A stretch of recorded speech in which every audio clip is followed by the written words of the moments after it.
Hey everybody, welcome back to the Hiraeth and Other Words podcast. I am your host, Timothy Mangle, and for those of you watching the video, it might look a little different than my bedroom or just this room I have, but I'm with my mom, Margaret Kinsey, and we are in her barn.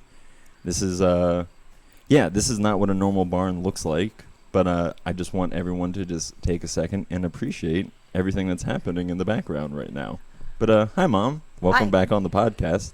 Thank you. I asked to come back again. Yeah, which is nice. I mean, I was trying to do, I don't know. I was doing like on and off solo episode and then having somebody on and then going back and forth with that. Last week was somebody was on, but I was like, you know what? I'm going to do another one with somebody else because, I don't know. It's nice to have a conversation, and it's really nice when people reach out to me and like are like, I want to come on the podcast and talk about something, and I'm like, that's great. That makes my life a lot easier. So, just that being said, if you want to come on the podcast and you have something you want to talk about, reach on out, and we'll set something up. We'll make this happen. But this one, I thought it really touches on miracles. It touches on gratuity. It touches on love thy neighbor, and helping everybody and stuff. So I thought this is a great topic because it kind of brings everything together. What would you name this episode if you were going to name this episode? I'll give you the option to name it. Okay, go ahead. No. I thought you were going to give me options. No. No, I mean, I'll take B. No, I mean, go ahead, pick a name. I would just say it's about it's a classic example of people working together. So how would you word that together? I don't know. The benefits of working United together. we stand. Yeah, there you go. So I don't know. So we did this in the barn because I don't know. Do you want to tell the story behind this place? Okay, I have a tale to tell. Because I'm not going to tell it. You tell it better than I do. So and plus go you'll ahead. ruin it. But if he tells you stuff after I die, look it up because he's probably not right. He's probably off by a year or two or a person That's fine. or two. Oh, my God. Don't ask Kimmy either. She doesn't know. Tell the story. All right. So here's the story. The way the tale goes. Okay. So this started out. We had this old barn, and it was just full of junk, and there was no way. It was when I bought the farm. Mom and Dad already had it 35 years. So everybody over the last 35 years had put all their stuff in here, and and so it was just like a storage place. Yes, and it had file cabinets, everybody's bicycles, and it was just computers and whatever else anybody didn't want in the family, they would bring it down here and stick it in the barn. So the idea, I never thought about using it for anything because it was just so full of stuff, But anyhow, I started this spiritual group on the Sacred Path, learning the lessons of the Native Americans. And we had about, the group fluctuated 15, 20 girls, So we're kicking it all summer long, and then in the winter, we're all in my little living room. Mm-hmm. And all the girls were there was literally like 6 of them sitting on the sofa, 2 of them on the, we were bringing chairs in from the outside, and I was sitting on the floor in the middle giving the class. There just wasn't any room. So I said to the girls, I said to the girls, pray that somehow we get more room to have our parties. Well, or to have our classes. Well, like 2 or 3 nights later, this tornado comes through, which never happened in the 50 years I've been here. We've never had a tornado that did any kind of damage, And so I was at the back door doing dishes, and the guy that has the Christmas tree, and he never comes to the house. He knocked on the back door, and he goes, listen, you got a problem. He said, your roof looks like a sardine can. He said half of it came off, and the problem is this part ripped up because it came from the back up. Mm-hmm. And he said, it's gonna land on the road, which, people come up over the hill and there's, I said, what are you talking about? Because when I looked at the front of the barn from the house, you couldn't tell anything, Right. So I came down here and looked, and sure enough, it's like, it really was a big circle, the roof, and it was going bang, but bang, bang. And I'm thinking, oh my God, it's gonna blow, So that was, and then this whole side had fallen down. And I thought, well, we're done. That's the end of that barn. And now I got to worry somebody's going to get hurt. Like, I didn't know whether to put cones up or what. So I ran up to the house, and I either called Donna or Johnny. I'm not sure which one. The crisis people. I'm like, who's got a problem? Roof's coming on the barn. And he's like, well, do you have insurance? I said, oh, yeah, I have insurance on the house, but they didn't cover the house or the barn, So they go, well, you better call and check. So I called, and sure enough, they're like, yeah, your barn's covered. I said, you're kidding me. I said, who's paying for that? They're like, you are. I'm like, oh, my God. They said, is there any damage to the outhouse? That's covered, too. I said, no. The outhouse stayed, but the roof came off the house, and it came off the barn. And like I said, this side fell down. So luckily, they had this tornado catastrophe team, and they came and, you know. And what year is this? It was 2011. Okay. Because we got married with the tarp on the house. Okay. Yeah. Me and you? No, Ray and I, when we got okay. married, we had to take the tarp off the day before the wedding because they hadn't replaced the house roof yet. I know. But anyhow, you know, you just say to yourself, if that didn't kill you, nothing will, you know. Mm-hmm. And so when I found out we had insurance, I thought, oh, okay, at least we can get a roof on it again. And I thought, and all of a sudden the light just went off. I'm like, Bing, this is a miracle. What this is, because they would have to shore up the barn and everything, you know. And I thought, we got a room. And first thing I did before I even called anybody else, I just got on the list to the girls, and I'm like, we got a room. We just have to empty it and fill it up, and we can, you know, and it won't work all year, but, you know. So anyhow, to make a long story short, that's what happened. That's how we got it, by the grace of God. And those girls, all I said was pray that we get a room. And boy, you never know how your prayers are going to be answered, you know. And if you can, sometimes this is the other thing. Sometimes what looks like a tragedy. Mm-hmm. I mean, I remember thinking I'm going to have a heart attack and fall down right here on the lawn because how am I supposed to fix that, you know? Yeah. And my first thought was I got to knock the whole thing over. That was my first thought. Yeah, and that would have been really hard for you. I mean, I couldn't imagine. You know, like I remember when I was really young, my dad lived in this house off of 61 in Haven, and I was driving by it one day and they were tearing it down. I'm like, oh God, that's traumatic to see. So I couldn't imagine coming into this place and tearing it down. And we moved it here when? 2009. No. When did we move here? No, yeah, that's when I graduated, so that's not right. 765, probably somewhere. Well, I bought it in 1998. Oh, really? Jeez. Okay. So you were 11. Yeah. Yeah, because I remember. That's when we moved in. Okay, yeah, because I remember when we moved in, that it was just exactly how you said it was, just filled with just random junk and just random people's stuff. You were running around. Yeah, I remember there was a skeleton back in one of these rooms back here, and I was super terrified of it. And that night, I would try to sneak in with my friends and whatnot and see it. But yeah, I mean, obviously it looks very different now, and I'm sure not everybody who listens to this knows this, but my mom does parties in here. She does events every once in a while. A couple years ago, we were having yard sales and stuff in here, and to empty it out. We did that. And also you had, because I remember Ben and Des came over and they were selling products, and I did that. Oh yeah. We had Solstice. That's what it was. Yeah, the stuff. Yeah. And I mean, psychic or fairs. That's the word. We had the psychic fairs too. Yeah. Yeah. So this place has just been. You know, it sat vacant or just as a storage thing for the longest time, and then it just became this place where people could commune and whatever. And my favorite thing about this place, I think, is watching people's reactions when they come in for the first time, because people just expect it to be kind of like a barn or run down or whatever, not be overflowing with pastel colors and all of, I don't know, just a lot of light and life and all of that stuff. The best part about it, too, after that happened, is, we managed to get, as a team, we got it emptied and all, and I actually had to pay some people to come in, And then, like I said, they shored up the sides, and then we put the floor in the bar. And then the best part about it to me was I didn't buy anything for in here. I either had it or someone brought it. Mm-hmm. So it really cost us nothing. Yeah. Which at that point it's a gift from God when it doesn't cost you anything, Yeah. The only thing I brought down was the jukebox. Everything else was donated. And the jukebox is right behind my head for those of you who are watching. Yeah, because everybody should have one of those.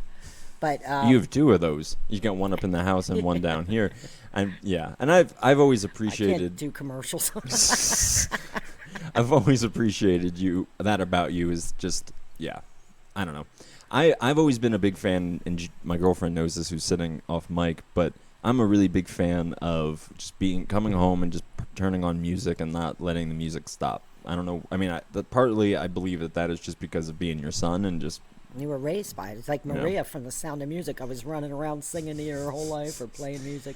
Yeah. That's how I was raised too. Really? Yep. Just the radio or records always on? No, Dad had the basement going. He had done that in a barbershop theme. Oh, really? Yeah, because I remember, that's funny. I guess in our family we like to decorate rooms and... In a theme, and then have music, and you have to sit there and listen to the music. That's what we do for fun. Yeah, it's really weird. I think there's something, because this is relatively new if you look at like the span of like humans as a species, and you look at the amount of time that we've had rooms and like houses or things that we could really decorate and personalize. It's only been the last couple, maybe 1,000+ years, but not really that long in the grand scope of human beings. You know what I mean? Yeah.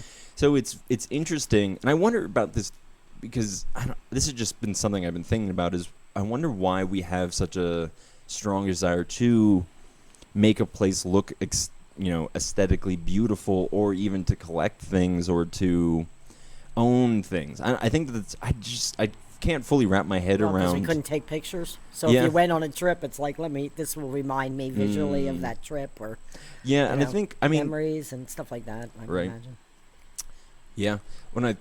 Yeah, and just being able to, I don't know, because it's part of self-expression to be able to present who you are in a blank canvas, which is a house. And I feel bad for people who live in like apartments and stuff who can't paint their house however they want or whatever. And the way I was raised too is, like I said, Dad walked past a barbershop in Philly, and he wanted to redo his basement and put a bar in, and so he bought the contents of the barbershop, and he bought the 8-foot pole and all the mirrors and the razors and everything, the chairs, and he bought bar stools and he painted them. Oh no, he put they were white and they were red with like white and red stripe, and then he made striped poles for the bar and all. I mean, the whole thing was done in this.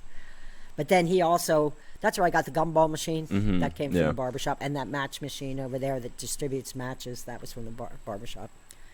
And so, and like I said, he would put the music down in his stereo, and then he would sit in his barber chair and listen to the music in the bar, and entertain his friends and stuff, Well, that's another thing, is I think it's that this is a really great place to just be able to... But like I said, that's how I was raised. Like there was no, you can't do that, he had 13 kids here, so he bought a fire engine and halls around it, Right, yeah. So, I mean, if he gave me a hard time, I would just say, seriously, Dad, like, there's an Indian in your living room. So well, okay, he couldn't yell at you for it. Because now I feel like we're just talking about, like, our family history, and I'm sure people care about that to some degree, but let's talk about something... Okay, let's talk about the spiritual end of this, Yeah. Well, like I said, we were going to hit on miracles, and then we were going to hit on what I think's amazing is what happened when everybody just pitched in. I mean, because it wasn't stuff they had; it was stuff that they didn't want anyhow. So they were calling me up saying, "Do you want this table and chairs? I don't want it anymore. Do you want these booths? Do you want the?"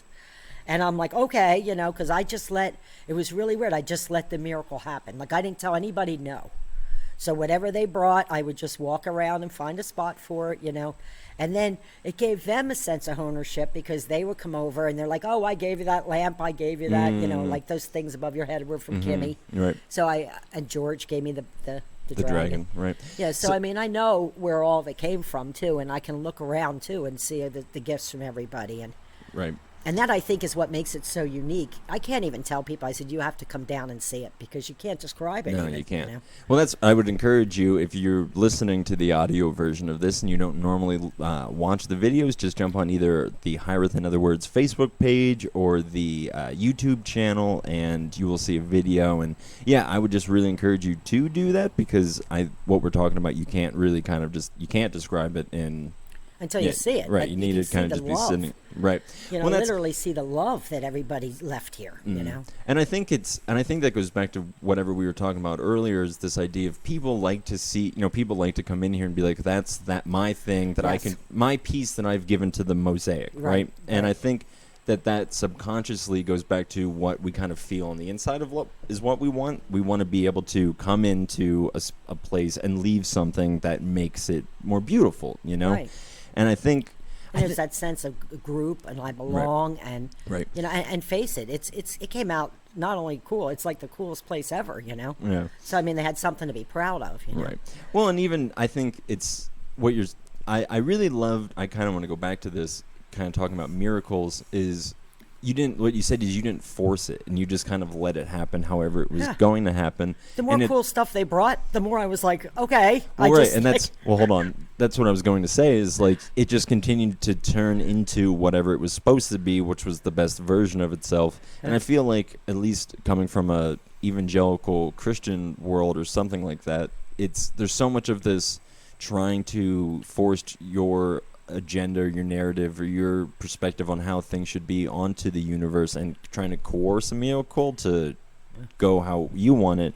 But it's like, no, you're supposed to kind of work concurrently with the universe, and then, well, that's another thing, is like, well, what does the universe want? And apparently for some reason it wanted this place, and I mean, not for, we know why, just because of everything that we've been able to do with this spot. Yeah. But I really do appreciate the idea of people. There's a wind chime in the background, if you can hear that. I just got that at the dollar store, $5. There you go. I It's did very buy pretty. that. It suits you very well. But yeah, I really do like the idea of people coming together to take things that they don't necessarily need or want, but finding a place for it and bringing it back into the whole, because I think that's, again, just another super important message to understand about how reality works. And And like I said, you couldn't have planned it if you tried. It had to be everybody coming in. They would come in and go, oh, I have something at home that's perfect for this. I'll be back. And they would go home and bring it back. And I'm like, okay, well, let's hang it up. Where do you want it? Yeah. And so that freedom of just making it into our space. And then, like I said, the reason I wanted to do the podcast, too, because it's been 10 years. So we've had 10 years of fun in here. Yeah. We've had the property for 9 years now. In the family, But but 10 years that the barn's actually been done up to do this, and everybody that came and did parties too, they cleaned up afterwards. I really didn't have to, run after everybody. And there's never been respect for the place, even though it's, a barn. And yeah, well, and I think that goes back to people seeing the love, and this is kind of something I was thinking about when we were talking about this earlier. Is I think once light attracts light, and kind of once that ball gets rolling, it continues to roll. So once you start something like this, where it's like, okay, let's all just put as much love and energy into this as you're willing to dispense, but let's do it like genuinely and with a full heart, and then it turns into a place. I wonder a lot about residual energy, of like when you put energy into a thing and how that remains over time, because things lose their novelty or their spark or their whatever over time. It's like, well, how do you keep something fresh? And I do think a huge part of that is people taking ownership in whatever the thing is, instead of just trying to take, because that's the thing that empties, the energy that was originally put into this. I agree with that. Yeah. I do. So what I would mean by that is, like, you have this place that is, I think people continually come in here and fill it with love and whatever, so it holds it, and it's willing to give it back.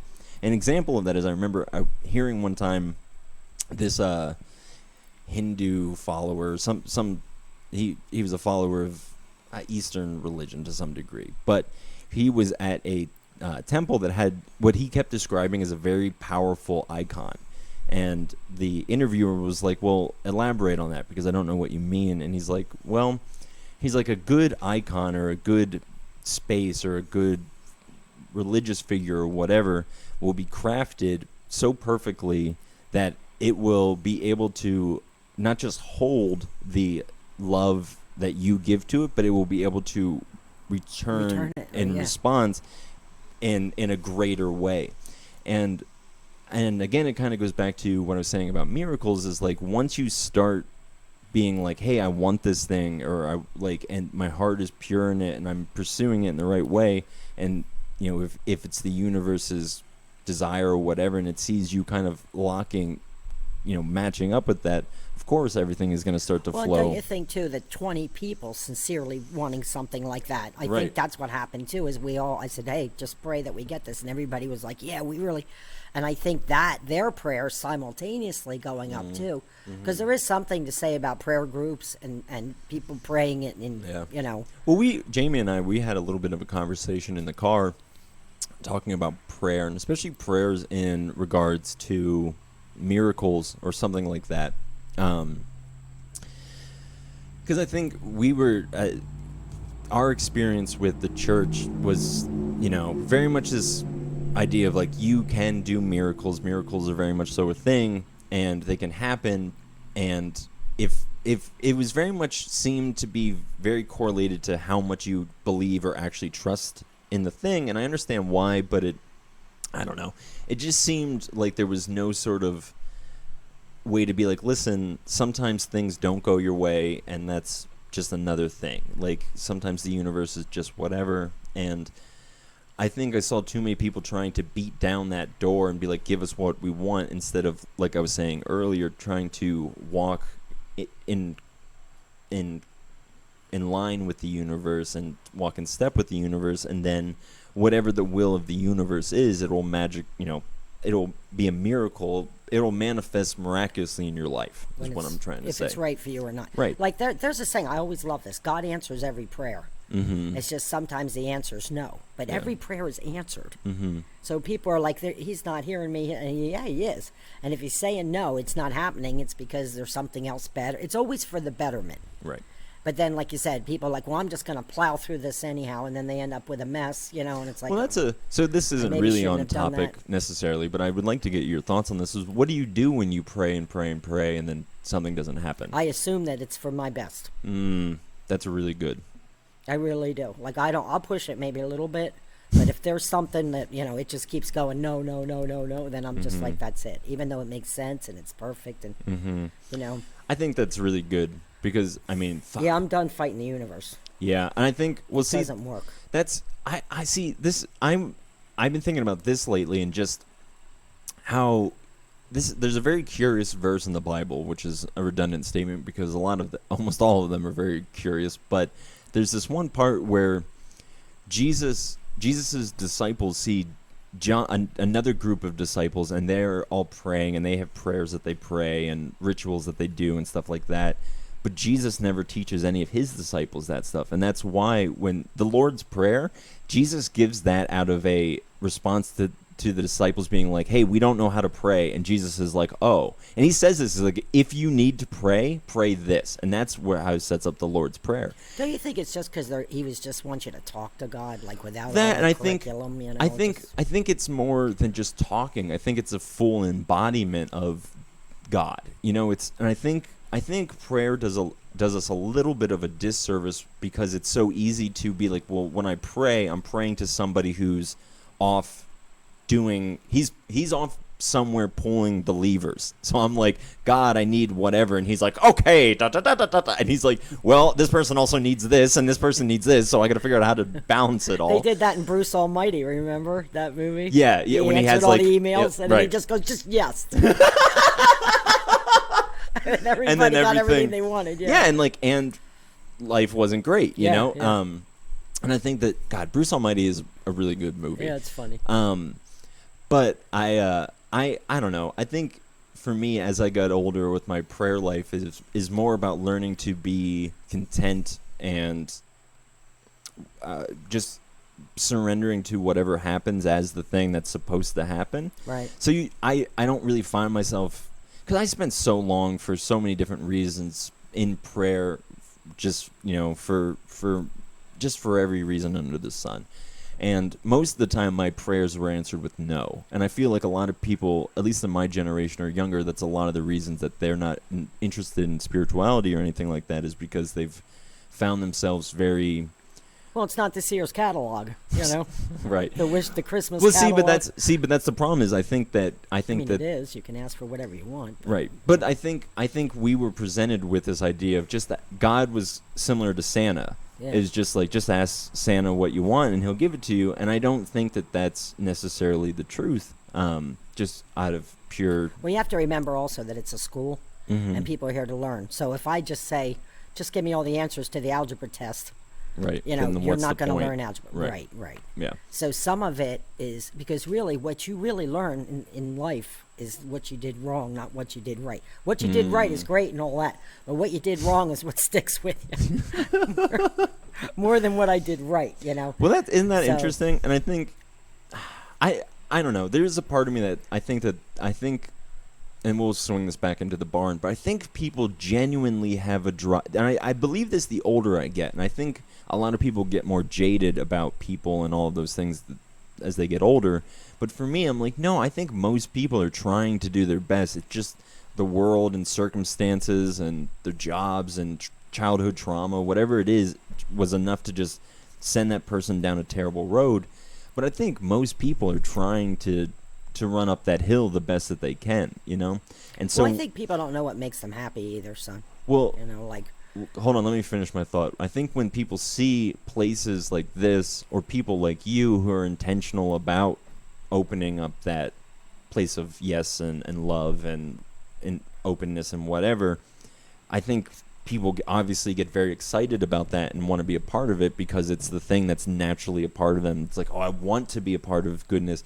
But whether it's just because our society doesn't have a really strong religious or spiritual yearning in it, I think people are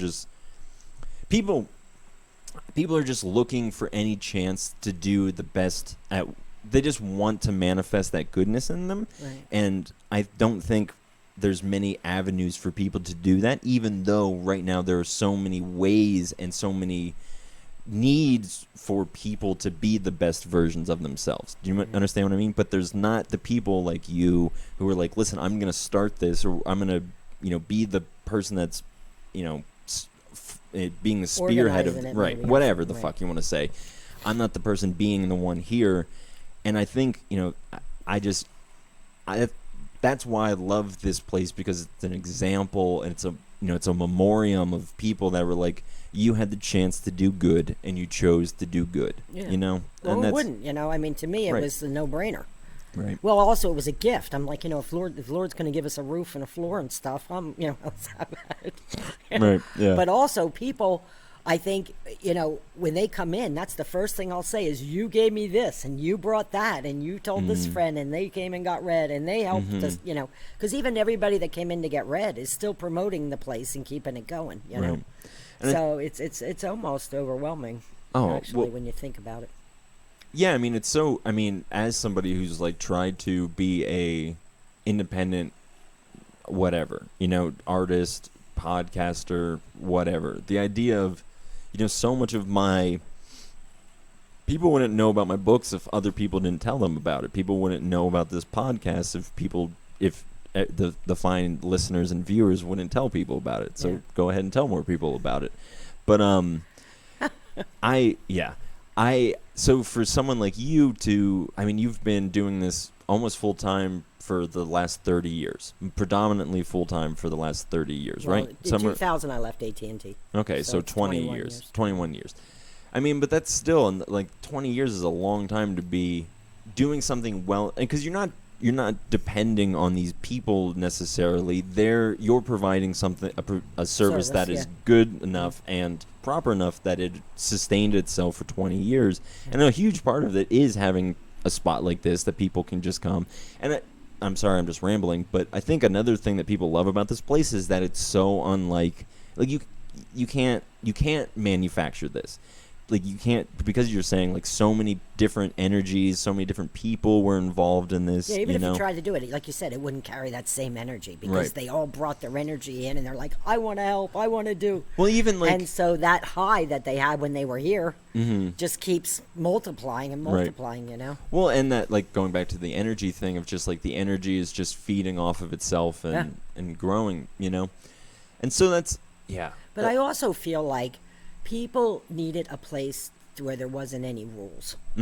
Like, in our society, it's, you're not allowed to do this, you can't do that, you can't. And as children, we had a lot more freedoms. Now you can't drink and drive, you can't smoke, you can't burp, you can't fart, And people are just like, okay, and so what are we allowed to do? You're allowed to sit in your room and look at each other, It's like we're all been grounded across the world. It's terrible. Yeah. So, my thought always was, people need a recess. And, so to me, I always lived in the recess place. It's like, this is where people come to relax and enjoy themselves, Yeah. And they need it, because you can't just you can't just have stress. It's, and then expect to be able to make it through life. Right. You got to take a break. The same as you need to sleep 8 hours a night or whatever. Yeah. You also need to laugh and have a good time, and you do. It's more vital than anything, in my opinion, that you could possibly be doing, is making sure that you take time out to enjoy it and be grateful. That was the next thing. Right. Because you can't just the more grateful I was, the more things kept happening. I'm like this. I mean, it was almost funny. Like we would just sit there laughing, going, "You're not going to believe what happened. Now we got a pool table." You know, I mean, it's just, it's like what. I think for me, that's one of those things. I wish I was more grateful because I have so much to be grateful for, and I think if I really sat and contemplated the amount of things that I have to be grateful for, it would be overwhelming. But I don't. And this is just for me being a Westerner. During the time that I'm alive, but I have a very analytical brain, and so when I look out into reality, I just I see everything based upon it's like I have a house. Well, I have a house because I pay the bills and all of those checks and balances. But at the end of the day, at the bottom line is I have all of these things because God is good to me. Yep. It doesn't matter what I did. It doesn't matter my thing. It's I was given an opportunity to be whoever I am during the time that I am, and it's an incredible gift. It's a phenomenal gift. And I'll tell you something, Tim. After it got all done, and I would come down here, and I got on my knees on this floor, and I thanked the Lord. Because that's what you do when you get this kind of gift. Yeah. You're not supposed to save it for yourself and to... It was never, the whole place. When I bought it, my parents had already had 35 years of letting everybody play here. And so, my mom sat me down. She goes, listen, you don't own shit. Like, she did. She said, you might have paid for it, but it's not yours. She said, this farm belongs to everybody, and you are a caretaker until you die, and then the next person will take it over. Yeah. I know, we're so emotional, but it's good shit, right? Yeah. I mean... Well, have you ever been so blessed that you can't even handle it? Like I know when people have children, it's like, I can't even handle this. It's too much of a blessing, Yeah. And so the fun part is, as a caretaker, you get to watch it all. Right. And you get to watch everybody have their concerts and their friends here. And so it's just a blast. Yeah. To see it all, Well, that's my favorite things about doing shows here is, you want to try to find something for her? Yeah, I need a tissue. I lost my snot rag. You know how I always have a snot rag with me? Oh, it might be on the table over there. You might see Jamie walking around in the background. Yeah, we get emotional, but the place has just been... I mean, what do you do with 60 years? A place where people just came to have fun. Yeah. I mean, being able to sit, and I think, And that makes your home life a blast, because you never know who's going to show up with a guitar or a party, or, you just sit here. It's like owning Knoebels or something, Because people are in a great mood. They know it. They want to camp out, hang out, campfire, whatever, And so it's just like this. Now, we all worked and stuff, We never just rode the show, and it certainly wasn't profitable per se. I can't sell the place and go, too bad, Tim, I'm taking all the money, and then that's the end of that party, Yeah. So I mean, you don't even make anything from what you put into it, except for the enjoyment of watching everybody and enjoying it yourself also, But I mean, that's ultimately that's the greatest reward in heaven, is to be able to look back on your life and say that you cultivated a place where people were able to truly enjoy their life, and so this whole podcast started off of the idea of loving your neighbor. And for those of you who listen to the podcast often, that's a mantra of mine, and it's just because it's the truth, and it's the best thing that human beings can do for your own. Well, somewhere along the line, it got like I thought about this story. I was laying in bed last night, and I remember as a little girl, and I mean, I was little, 5 or 6 or something. But Dad and Uncle Bob and Uncle Don were trying to fix the barn door. And I was running around out there. And then people started pulling in. Like, this is 1966, 67. And I remember Dad saying, do you know that guy? And Uncle Bob going, I don't know him. Because they were all raised in Philly, Mm-hmm. And here it was the local farmers and shit. And they pulled in and they're like, hi, I live up the street. My name's Lee Miller or whatever. You need help? What do you need? And Dad... He said we didn't even know how to respond because we thought they were going to rob us and shit. That's for being from Philly. Yeah. And so, and more kept pulling in. And he said we knew the whole neighborhood in like a week and a half, Yeah. And I think so that he couldn't believe not only that they were offering to help.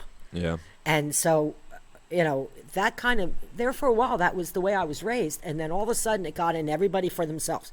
Whoever has the biggest house wins. Whoever has the biggest car. Whoever has the biggest, the nicest stuff.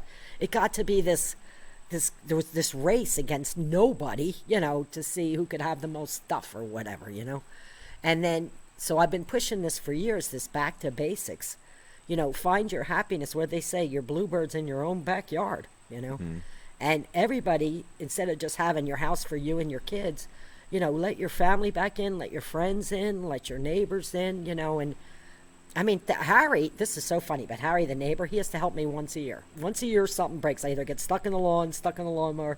This year, I mowed a Julie Wirt sign into the lawnmower. What's a Julie Wirt sign? The Julie Wirt for judge. Yeah. Oh, yeah. The metal thing. Yeah. And right around the thing, and I was like, oh no. And Harry's like, I heard that one, and he had to come down and like pull the sign around the inside of the lawnmower. I'm like, oh my God, Harry. So that's the joke. Is once a year, Harry helps me. Right. Well, but I think that's something that we've lost in my time is just this. I think people have it with their friends, because I have a strong group of friends that if Jamie and I needed somebody they would be there in a heartbeat, regardless of where, if we were having problems, you need to go ahead, pick that up. If we were having problems or if we were whatever, I just know that there are people in my life that regardless of circumstances that they would show up. And those people aren't necessarily my actual neighbors. Some of them are actual neighbors. But I really think that we, as people, especially younger people, we live so much more in the hyperspace or in the internet than we do in reality. And so many of our friends and our colleagues and our people that we're supposed to be connecting with are people that are on the internet, not people that you guys are in the cloud, man. Right. But I don't think that that's to our benefit necessarily outside of Excuse me. No, you're fine. Outside of having, the internet is a wonderful thing to help you find people who are like-minded and build communities. But when your door breaks, your internet community isn't really going to help you. So it's beautiful to have those things, and it's great to have them, and I'm not discouraging them at all. But you also want, real blood and flesh friends and neighbors and right. people in your life. And I remember, I was going to tell a story, but it's not important. The moral of the story is don't expect people to, unless, you have to take the first step. I think most people are waiting for like an opportunity to open up or something like that. And I think that's what people saw, like I was saying earlier with here, but it was because you took that first step to make that space. And I would just encourage anybody listening, when you think about the future or you think about what you want out of your life, it isn't just going to miraculously happen without you taking those first steps of pursuing those things. That's right. But what I noticed is all you have to do is a couple, and, right. and then all of a sudden you can't even handle all the blessings. Right. And I totally agree with that. And I think I can't remember. If you're headed in the right direction. If you're that's what I was going to say. Is if you, when we talked about this earlier, is just making sure that your intentions and your desires are aligned with that of the universe. Yeah, if they're pure. And I think, and here's to be said, the intentions of the universe will always be for betterment. It will always be for bringing people together. It'll right. be for that. Well, where else do they do loving that? the neighbor. If it's a church, people are like, "Oh, it's a church. Okay, let me give this. Let me give that. Here's clothing. Here's food." So there's no reason why you can't think of it, or your neighbors as the same thing. Mini churches, it's many right. people doing their thing, Yeah, and so. and that's for me, man. One of the whole reasons it's all spiritual is what I'm trying to say. Right. Well, one of the main reasons why, for me, loving your neighbor continually is the mantra of this podcast is because I don't see people progressing further in their spiritual walk than there's nothing more holy, there's nothing more spiritual, there's nothing more religious, there's nothing more whatever than loving your neighbor. There's nothing more blissful, there's nothing more akin to godhood than being intentional about saying yes and loving and accepting to the people around you, regardless of what those people are. What gives you the best feeling? Helping yourself or helping others? Helping others. Right. I mean, it's a no-brainer when you think about it. Well, and I think helping yourself. So there's a reason that happens. Right. I think helping yourself is important, and I think you need to do it to the degree that you are a functional human being. But I believe that you help yourself to be the best version of yourself, because the best version of yourself will overflowingly outpour love into your surroundings, your neighbors, whatever is here. Who is?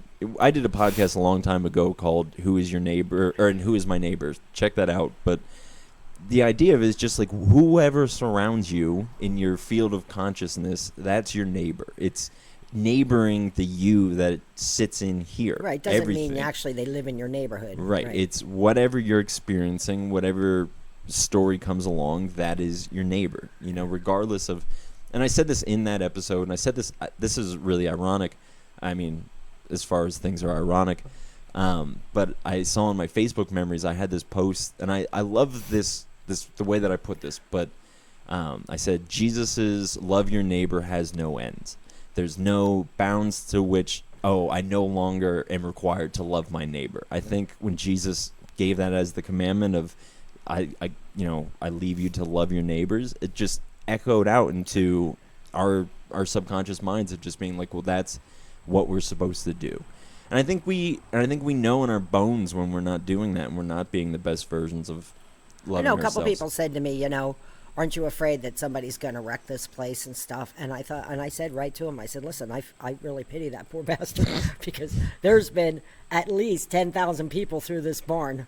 Easy since I had it, not before Mom and Dad owned the whole place, So I said, you would be probably the most wanted person in Schuylkill County for wrecking this barn because everybody has their own memories. Everybody's had their own fun here. Right. And I said to him, I wouldn't want to, I'm telling you, they would hunt you down probably. It would not be good. It would not be good. No. And you know what? That's only because they love it. They love it as much as they love their own place and their own stuff, But I think that's something, I don't know if it was intentional or what, but I definitely inherited how do you say this, I want to say the love for relaxing, but that's not it because it sounds like laziness, but I think you and I both understand that if people don't stop and enjoy their life, they're just going to kill themselves. They're just going to burn themselves out. You can't have that level of stress without a break. And it's not just sleep.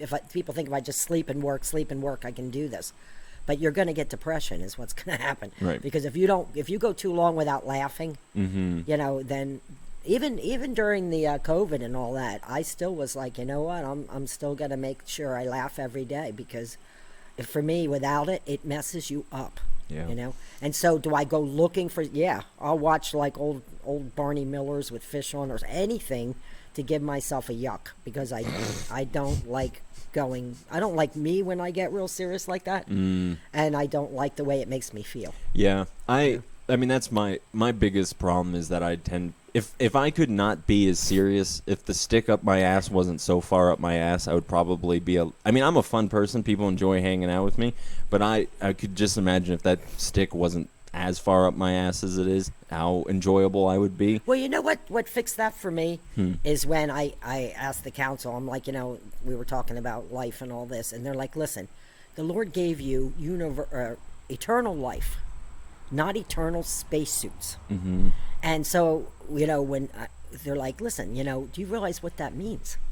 You have not only your 80 years here, but there is no end to your soul ever.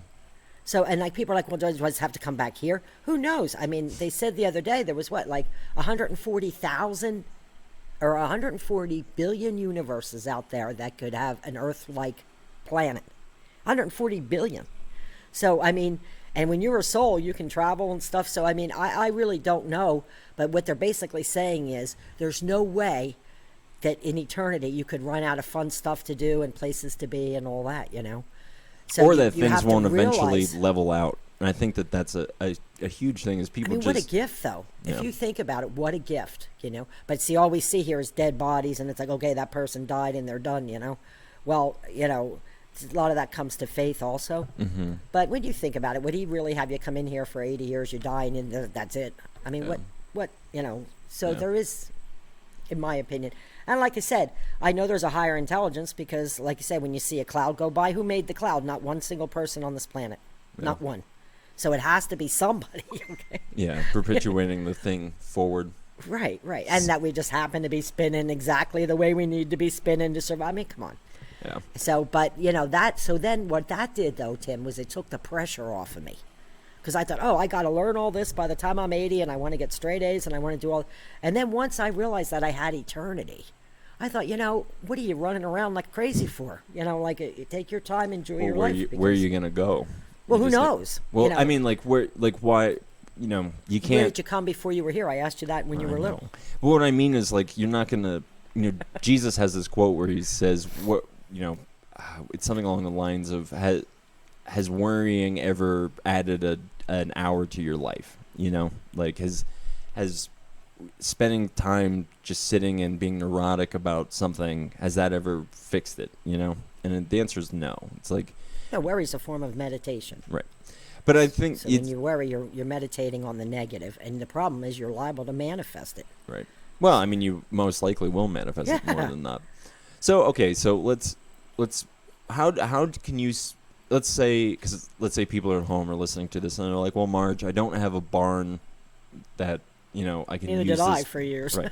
Okay. So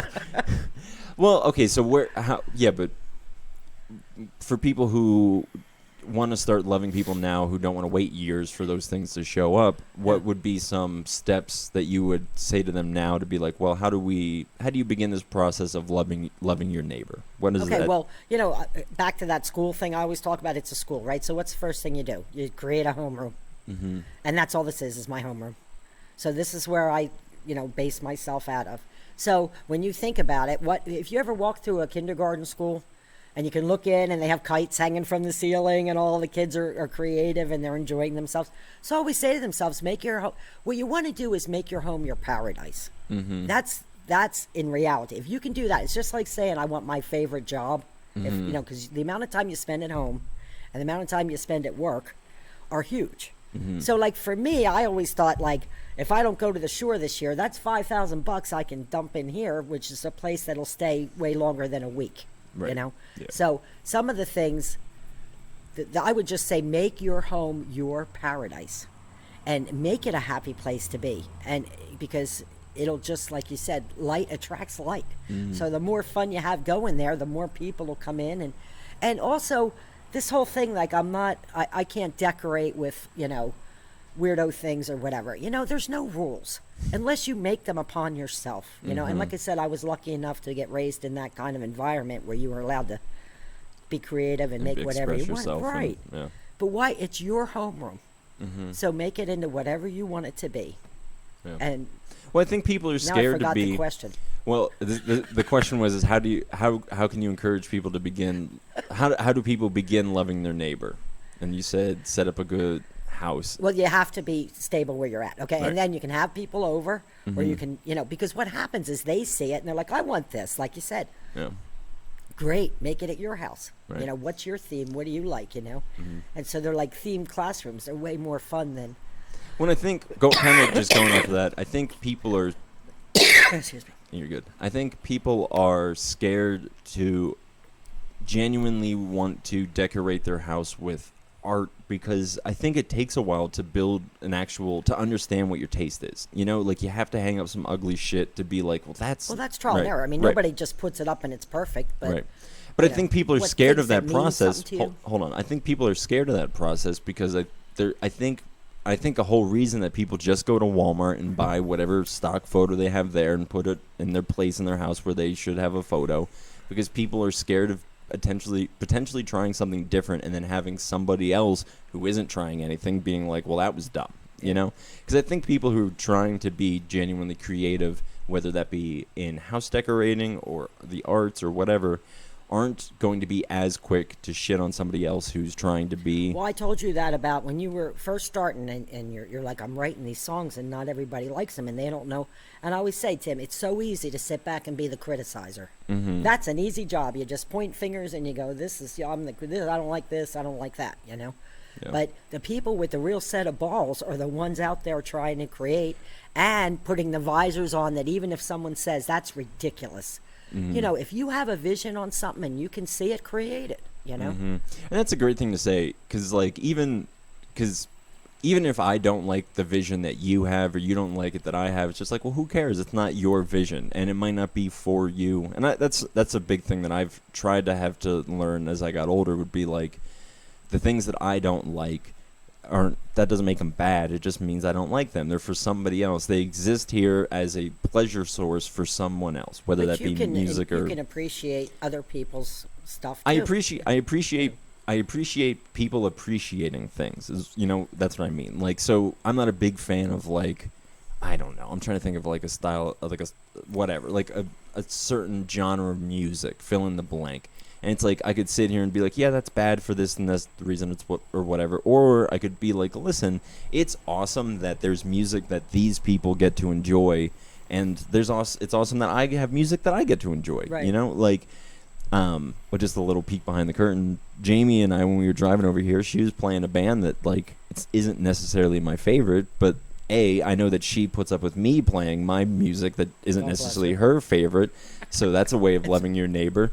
But it's also like I love thinking about how stoked I get and how much I enjoy the music that I love with all my heart. And then it's like, well, I'm not gonna. There is an asshole in me that wants to go, this is stupid. But then I look at the girl that I love being like, oh, this is so fun. I'm like, well, everything else doesn't matter to me besides that right there. Right. So. And like I said, the amount of time that you spend in your home, and they say, people come over all the time and say, oh man, I really like this feeling and this, and I'm like, well, then make your home it should be your place. You can do this. Yeah, it doesn't have to even be my style. All I'm saying it probably won't be. So I like, do I get upset over that? No, I love going to see other people's stuff and all their creativity. Well, right, because and again, it's like, well, why would you want to live in a universe where everybody is Margaret Kinsey? Like what? Yeah, we don't want to do that. Well, I think we would rather than a world where everyone's Timmy Mangle. But what makes you so special is the fact that this is unique, and I think everyone's unique. I hate when anybody gets called ordinary. I think if there's anything of any sense of ordinary, it's the fact that they're just not trying to be anything more than. I would say this honestly to you, Tim, too. We were raised in that open-mindedness. Like, if I wanted to do this in my bedroom, my mom wouldn't have given a shit, So I think when people were coming in going, do you realize how weird this is? I really didn't realize how weird it was. Like, to me, it was, just normal. Just being, yeah. Yeah. Like, anybody that knows me knows, where do you think I got all this stuff? Because I already had it, So it just needed, I finally had enough room, and even then it filled up quick. Well, I remember even being a kid and filling I remember you hating this, and now we're going back to family talk, but me filling up my rooms with pictures of skateboarders, and it just, because I just hung them up with tape, so I just ruined the painting on the walls and all that stuff. But I think you saw, as any parent does, is a child who's trying to express himself. Right. So that's another good question, is how do you encourage, because I hear this a lot, and I'm sure you do too, people being like, I love what you did here, I love this, but I'm not creative. I wish I was creative. What advice would you give to those people? Well, that was where I was at. Yeah, because you worked for AT&T, so that's I couldn't do anything. So like, I can't draw, I can't paint, I can't anything. So what's your advice? So what I said was I just went with the flow, and as they brought the stuff, I hung it up. I mean, it wasn't. I went, okay, that's about a foot from there, so that should be about a foot from there. Right. Yeah. So I mean, I don't know anything about this stuff. So it was more intuitive. So it was just really wanting people to put up they went to the trouble to bring it, so I wanted to make sure it was shown, Mm-hmm. So that's all it was. But there was no master plan, trust me. You want to put that here? The plan was, there is no plan. Well, I think there's... But I think also they're like, can I smoke? And I said, yeah, you can smoke all you want because you can't smoke anywhere else, So it's like, we want to relax and have a cigarette. Where in our generation, that was, you could eat, have a cigarette at the diner or everywhere, right. So now no more. Now you're an adult. You're not allowed to do anything that you were doing as a kid. So I know it sounds stupid, but there's a lot of people that smoking calms them down. I hate to use this as an example because it's so bad for you. But at the same time, they want to relax. So it's like, you should see them, Tim. They're like, well, can I have a cigarette? And I'm like, Yeah, no, I mean, because when we have shows in here, people are the same way, and I'm no, like, I said, you burn it down, and you're going to piss off like 10,000 people, well, so I wouldn't do that. But here's the really important thing that I think, and this is why when people come here and they ask if they can smoke, I'm like, please smoke, because it's going to teach you responsibility. That's right. Because I think, because for the longest time, part of the reasons why you can't smoke in restaurants is, obviously there's a huge health benefits, but it's also the idea of, like, you should be responsible enough that if I have something that's has a flame in a room that's filled with wood, I should be a responsible enough adult to handle both the flame and the fact that I'm surrounded by wood. Yeah. So like I love being like just this little subtle like test of being like, well, yeah, are you gonna step up and be responsible enough to even drinking here and stuff, like Right. people are like, can I have a drink? I'm like, yeah, but if you go out and kill somebody, again, the party's over for all of us. All of us. Right. So I always emphasize that. Don't ruin it for everybody just because you're an asshole and you can't, Well, and that's, I think, So, and you know what? 10 years, knock on wood, everybody kept it nice. Nobody knocked it down. Nobody heard it. Nobody took a thing out of here. yeah, that's another amazing I thing. never was missing anything. And if they needed it, so be it, And, But well, I mean, nobody stole it. and if it's gone, nobody- who knew, like with all the stuff that's in here. Well, I would know, believe it or not. I know what's in here, especially funny. because I just spent a week yeah. cleaning everything. Yeah, but that's the neat part about it is when it's everybody's. You have ownership of it, so why would you want to trash your own place? Well, and a place where you have great memories. Well, that's another thing is I think, I can't remember. I feel like we've been dancing around this idea, but another thing that's so amazing about this place is because it's not like anywhere else. You could try to get we could go to some place and it would be similar to this, but it would be a bar or it would be a Airbnb or something. It would have some sort of capitalistic niche on it, so it's it makes it okay to come here. Whereas this place is just this is just for humans. If you're a human, you can come here and there's no there's no, like you were saying, there's no purpose in it outside of then just I have a deep understanding of you need to enjoy your. Well, fuck, man. Why would you come here and not enjoy it? Why would I fly to Spain and not go out of my way to enjoy Spain? Right. Yeah. You're here. Regardless of your circumstances, it could be shitty. Most people's circumstances when they're here are pretty shitty. And especially throughout all of human history, most people's shit has been shitty. But for some reason, all of these beautiful things have popped up along the way, and it's because people have been intentional about, I'm going to, regardless of the circumstances of my life and the shitty situation that I'm in, I'm going to pursue a path that makes the world a better place and doesn't just continually, we live in this narrative of this is just the kind of giving up and the self-defeating. It kind of is like a matrix, though, too. It really is a matrix. In that, you can take any, like my cousin Jim used to say, if you lock me in a closet, I'll take my socks off and make sock people. We were just taught to entertain ourselves, Yeah. So, I mean, in any circumstance, and I realize there's a lot of horrible stuff out there and all that, but, I even said that to the Lord. I said, why am I in a school where they're raping and pillaging people? What the hell? I don't want to learn this stuff, and I don't want to share space with people that are. And he said, basically, you're writing your own curriculum is what I understand. So as long as we keep raping and robbing, we're going to need the rape and rob wing where people go to get penalized for doing bad things. Right. So if we would stop doing that, the energy that holds that wing would collapse. Right. And so as an example, we used to, throw the Christians to the lions. That was the big thing at the time. Now it's not anymore. What happened to the classrooms? They dissolve without energy. Well, that's, so, I think, But I wanted to finish this Sorry, thought. go ahead. No, what go ahead. he said to me, this is the end of it. The council or whoever, they're like, listen, set up your wing. If I could put this on a T-shirt, I would. Set up your own wing and do your own thing. You don't have to go into these other classes unless you do something to get into them. Right. They are going to exist because the people still need the classroom for one reason or another. When we stop needing the classroom, it'll dissolve. In the meantime, set up your own classroom, set up your own wing, make your own paradise, and have at it. Right. So I mean, this is just like when people say, "I'll never marry again." Marriage is a empty classroom with a sign that says "marriage" on the top. it does the experience you're going to have is who you do the class with. So if you don't get along with your mate, okay, you're going to have the worst. Marriage was hell for me. Now, people that do have a nice marriage class, it's the best class I ever took. Right. So the classes and all these classrooms are neutral. It's who you take the classes with and your perspective on and them. your experience there. Yep. Yes. Yep. But you don't want to hate the school because of the classrooms and because of other people's decisions, and again, I'm you and me both have had our fair share of suffering in life, and so we don't need to sit here and say that we're not. People who know us know that we're not exempt from the sufferings of life, but it's in the midst of all those things. Well, okay, so there's this book. This is so much more my book than it is your book, but it's called the Myth of Sisyphus.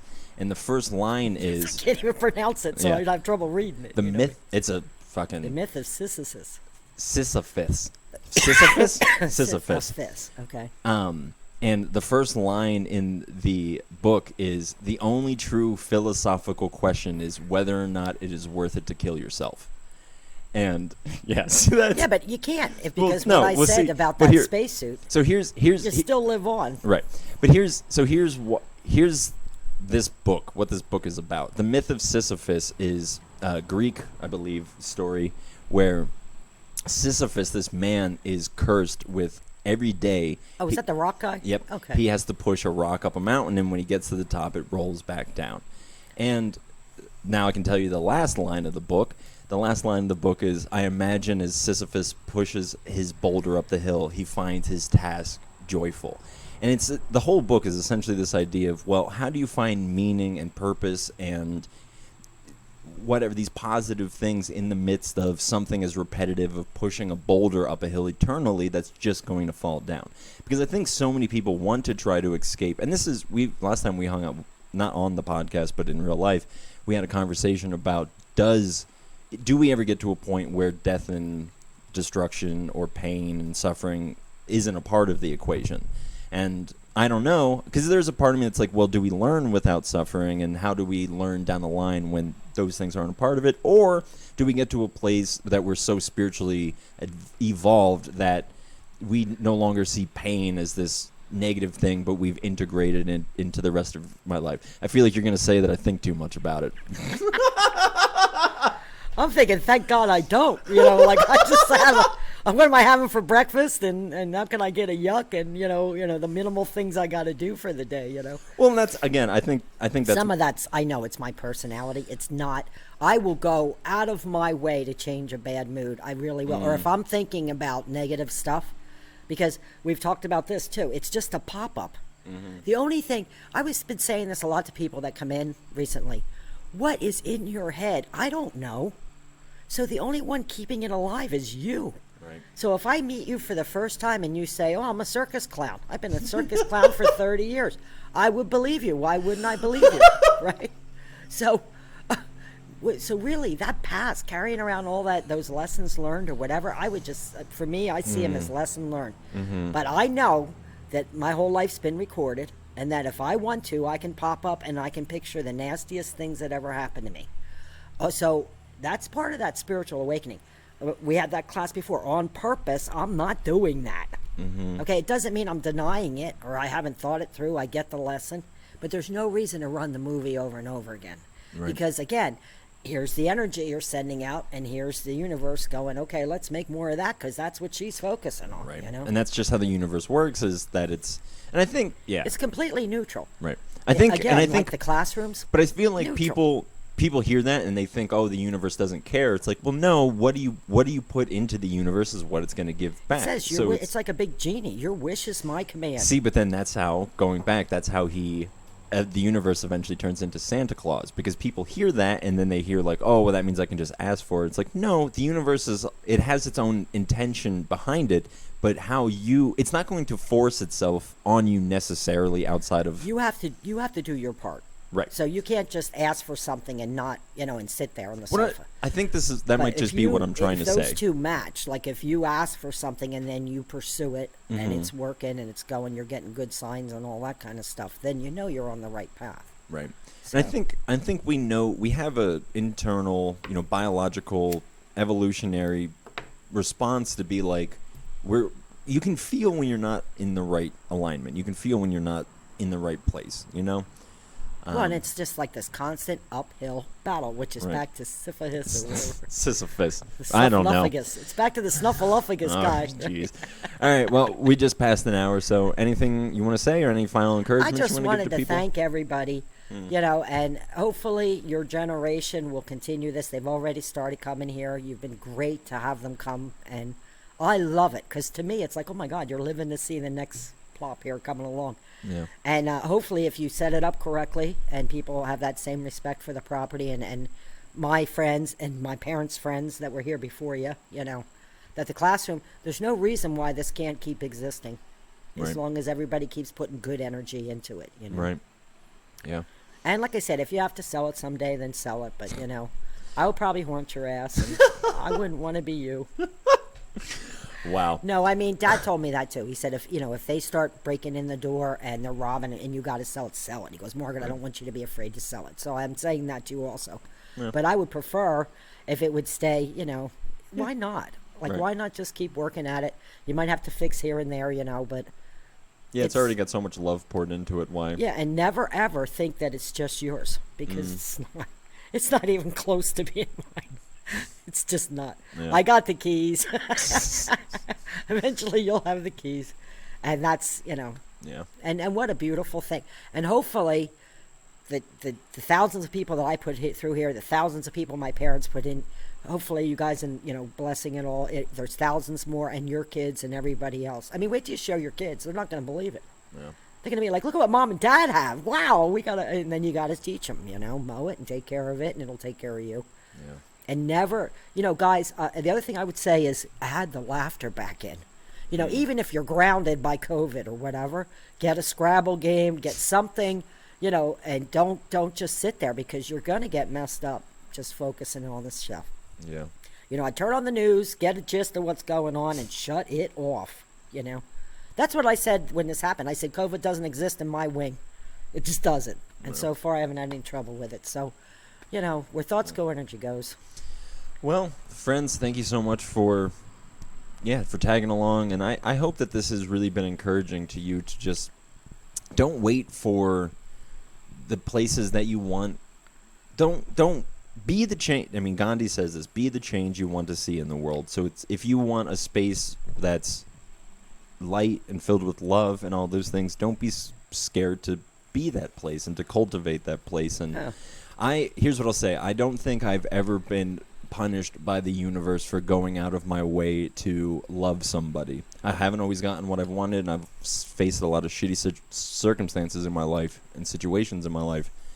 But at the end of the day, I don't have any regrets about times that I've intentionally gone out of my way for loving other people. And like they say, it always starts at home. If you want, be the change that you want to see. So if everybody would take their homerooms and make them into their ideal paradise, how great would that be, you know? Right. Especially because I really do believe that there's going to be more of entertaining yourself at home, the way things are going right now, even just for safety issues on your family or whatever, than there's going to be on, going out into the big world for a little bit until we get this straightened out. So, but there's no reason why detention can't be a blast, you know? Yeah. What's the name of that movie, The Breakfast Club? Or whatever? All right, I'm going to lap this up because you're just going to keep going if I... Absolutely. If you give me time, I will talk about it forever. And thanks, everybody. We have a Patreon account. If you want to sign up for that, get a little extra bonus and also help out. I just also want to say a big thank you to everyone who does that, including the beautiful lady sitting across from me. So thank you for that, Mom. And thank you for coming on the podcast. And thank you for bringing all the stuff down. It was really a pain in the butt. I know that. It's not. I love you, and I'm always... These are just precious just for me to have, and I don't care how many listens or whatever I get from this, so it's just worth it for me to be able to have... After I die, you'll be like, here's Mom in the barn. And I'll never listen to it, because the whole time I'll just fucking cry. And I'll be laughing, why? Because all that happened is my spacesuit broke. That's it. Okay? No, I'm not... It's the overwhelming blessing of it all. It's not... I'm not going to be... When you die, it's not going to be a problem of, oh, she's gone, because I know you're just off doing... whatever it is, it's the next overwhelming adventure. right. It's the overwhelming blessing of being your child, and it's the greatest Hey, thing. it's mutual, baby. Well, good. All Every right. parent thinks their kid's swell, and you're there. You know, Yeah. I couldn't have That's asked for a good. better son. I've said it over and over again. All right, let's stop this shit. All right. All right, thanks everybody. Thanks for watching us cry and making us cry. All right, I was gonna say Come I love visit you us to the soon. viewers. We do. Well, you gotta love your neighbors, right? I do love my neighbors. You're gonna be sorry you ever brought that up. That's why you're here today. Because I was like, I'll show him how to Oh, my love his God. neighbors. You don't know shit about loving your That's neighbors. right. Let me show you what I did. All right, goodbye everybody. Oh, jeez. Bye. Bye.